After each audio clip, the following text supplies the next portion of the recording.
ॐ स्थापकाय च धर्मस्य सर्वधर्मस्वरूपिणे अवतारवरिष्ठाय रामकृष्णाय ते नमः। जननीं शारदां देवीं रामकृष्णं जगद्गुरुं पादपद्मे तयोः श्रित्वा प्रणमामि मुहुर्मुहुः।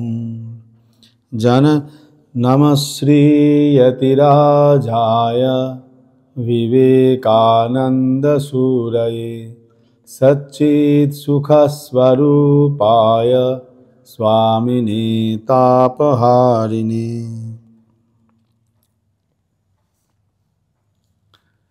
সকলকে আমার সশ্রদ্ধ নমস্কার। আজকে আমরা আবার পুরনো দিনের সাধুদের গল্প নিয়ে হাজির।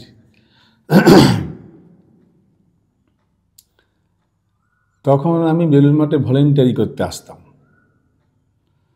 তো আরতির সময় একদিন বসে আছি, তো হঠাৎ দেখি যে একজন কালো, মিশ কালো, কুচকুচে কালো, দারুণ চেহারা, একেবারে লম্বা চওড়া একজন সাধু, লাল রঙের, প্রায় লাল ঠিক মানে গেরুয়া রঙের পোশাক পরে, হাঁটুর জাস্ট নিচে অবধি কাপড় অনেকটা তোলা, হ্যাঁ, দিয়ে সে আস্তে আস্তে ওইখানে পায়চারি করছে।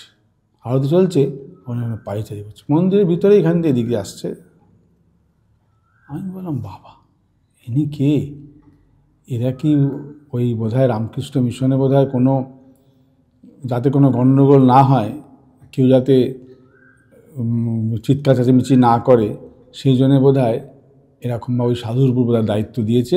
সে বোধহয় এরকম করে ওখানে ঘুরছে। তাকে দেখেই তো সব ভয়ে চুপচাপ, একদম সে ভৈরবের মতন দেখতে। তো যাই হোক, আমার তো ওই দিকেই দৃষ্টি, দেখলাম। তো এরপর যখন মঠে জয়েন করলাম সাধু হয়ে, ব্রহ্মচারী অবস্থায়, তখন কিচেনে পোস্টিংও হয়েছিল। তারপর দেখলাম যে ও এই সেই সাধু। তিনি দেখি কিচেনে বসে আছেন চুপচাপ, কারোর সঙ্গে বেশি কথা বলেন না, ওই রকম ভাব, টল ফিগার, আর বেশ লম্বা চওড়া, আর কুচকুচে কালো। সেই কালো শরীরের মধ্যে চোখ দুটো সাদা, দেখতে যেমন লাগে, বেশ ভয় লাগে, আর গম্ভীর প্রকৃতি, কখনো হাসতে দেখছি না। তো আমরা যে ও ইনি। তো একদিন আমাদের একজন মহাতীশ্বর মহারাজ, এই মহারাজের কাজ কি, ইনি কি করেন, উনি কোন ডিপার্টমেন্টে কি করেন, ওনার কি দায়িত্ব আছে কিছু এরকম? এবার না, উনি সাধু মানুষ, এমনি এখন রিটায়ার্ড, এইখানেই থাকেন, এই কিচেনে অথবা মন্দিরে থাকেন। ওনার নাম হচ্ছে বিকাশ মহারাজ। তো এই বিকাশ মহারাজ, তার মন্ত্রদীক্ষা হয়েছিল স্বামী বিশুদ্ধানন্দজি মহারাজের কাছে, আর উনি জয়েন করেছিলেন আসানসোল সেন্টারেতে 1955 সালে।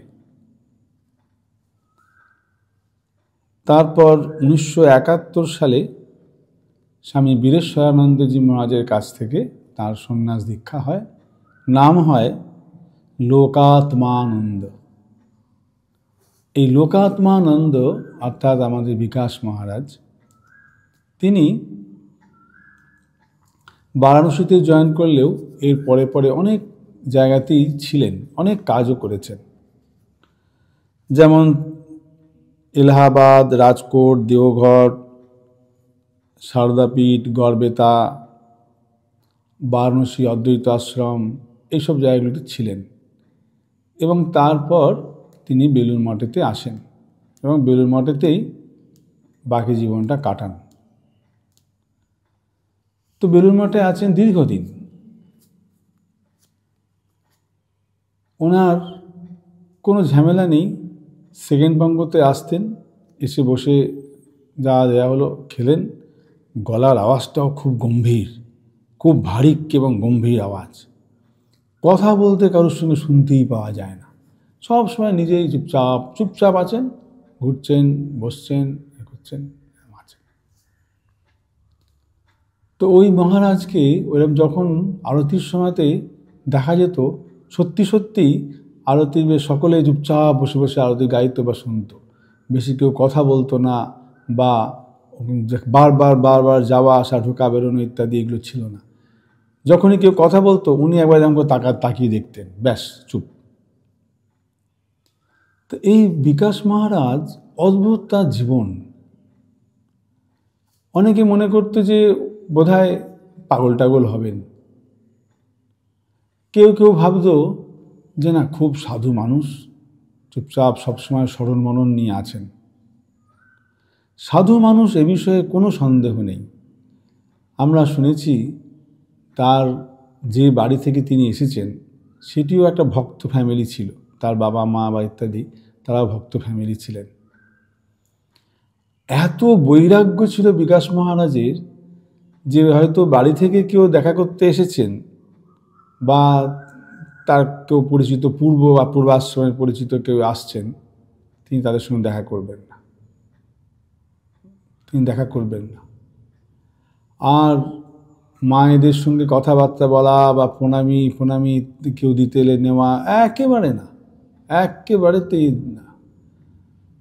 ঠাকুর বলে দিয়েছেন যে টাকা পয়সা ছুঁতে নেই, সাধু টাকা পয়সা ছোঁবে না।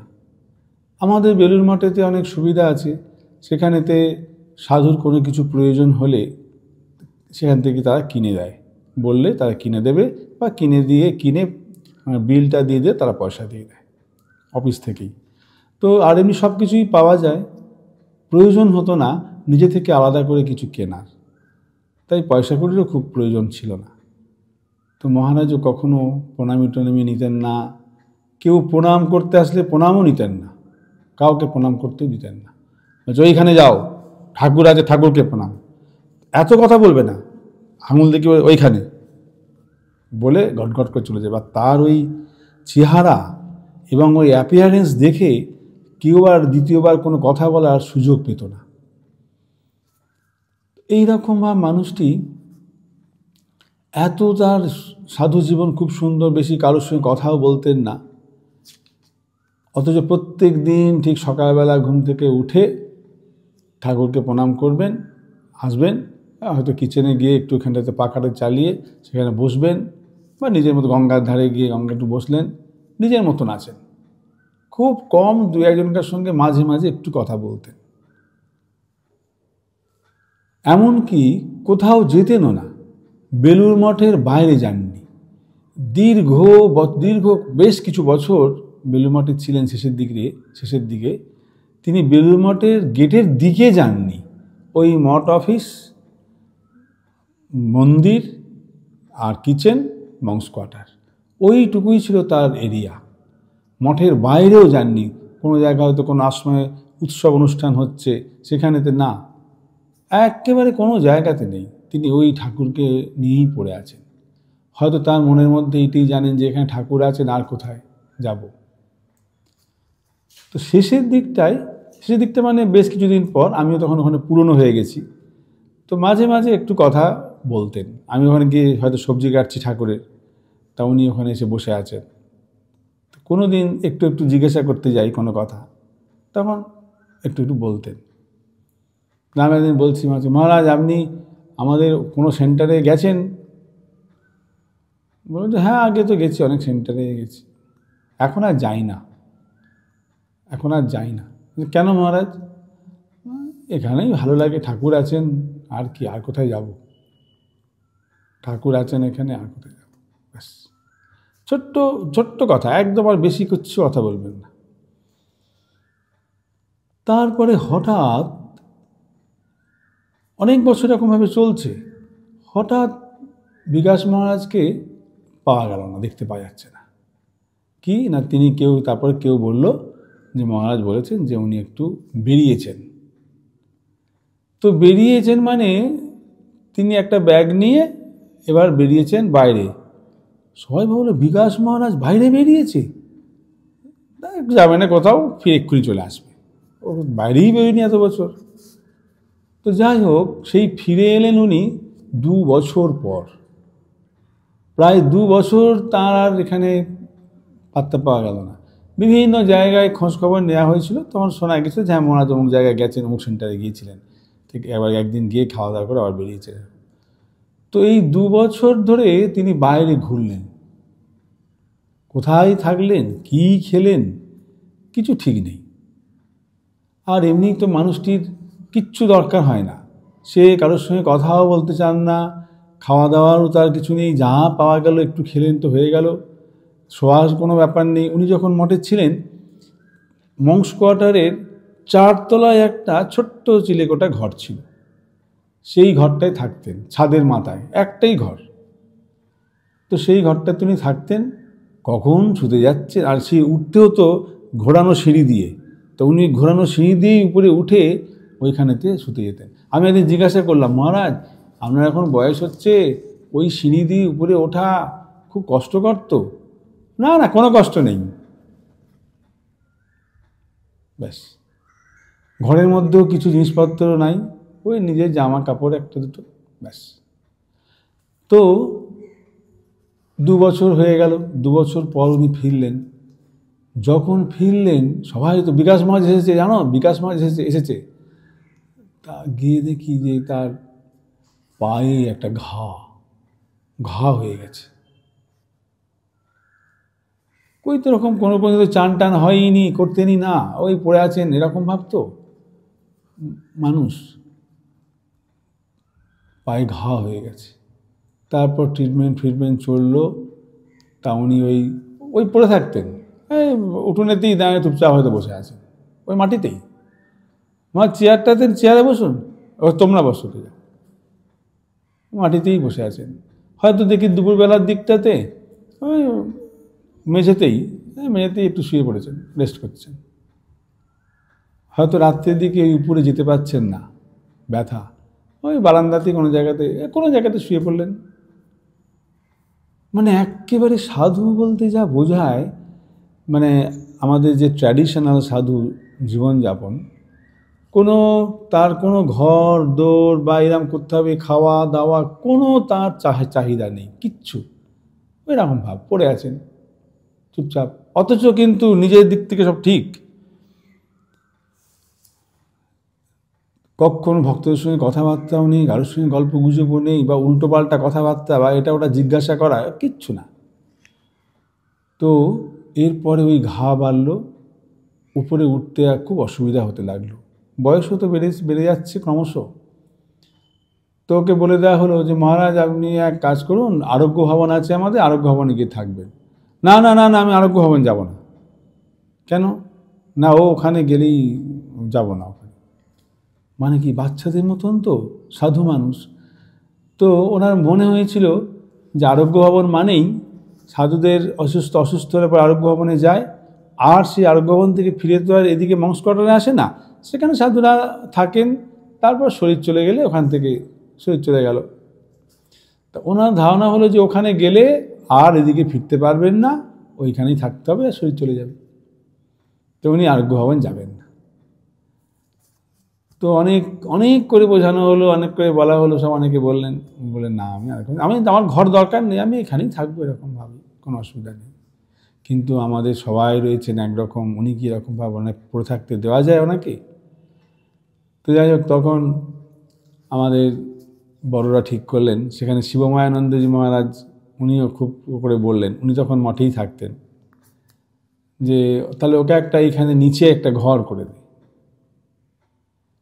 তারপরে ওনার বয়স হচ্ছে তো, ঠিক মতন টয়লেট যাওয়াও খুব মুশকিল হয়ে যায়। আমাদের কোনো মঙ্কস কোয়ার্টারে তখন কোনো ঘরই অ্যাটাচ বাথরুম ছিল না। তো ওকে আলাদা করে একটা ঘর যদি করে দেওয়া যায় তাহলে হয়তো ভালো হয়। তো ম্যানেজার মহারাজ এবং শিবমায়ানন্দজি মহারাজ এনারা সব ঠিকঠাক করে একটা জায়গায়, ওই নিচেতেই পাশে একটা জায়গায় একটা ঘর করে দেওয়া হলো তাকে। ঘর, এবং ঘরের সামনে একটু বারান্দা, ঘরের মধ্যেই তার টয়লেটের ব্যবস্থা, সব রকম করে দেওয়া হলো, দিয়ে সেখানে থাকতেন। আর আস্তে আস্তে আস্তে আস্তে আস্তে আস্তে খুব জড়িয়ে পড়তে শুরু করলেন। খেতে আসতে পারতেন না, আমাদের এখান থেকে ছেলেরা কিচেন থেকে খাবার নিয়ে গিয়ে দিয়ে আসতো, উনি খেতেন, আবার খেয়ে দিয়ে নিয়ে ওইখানেই থাকতেন, ওইখানেই পড়েছিলেন। কেউ গেলে পরে, বিকাশ মহারাজ, হ্যাঁ সাড়া দিতেন, ডাকলে হ্যাঁ এই সাড়া দিতেন, আর ওইভাবে পড়ে আছেন। কেউ গিয়ে যে কিছু করবে বা কোনো সেরকমও কিছু চাইতেন না, নিজেরটা নিজেই করে নিতেন, যতক্ষণ পেরেছেন নিজেরটা নিজেই করে নিয়েছেন। এইরকম ভাব তার জীবন।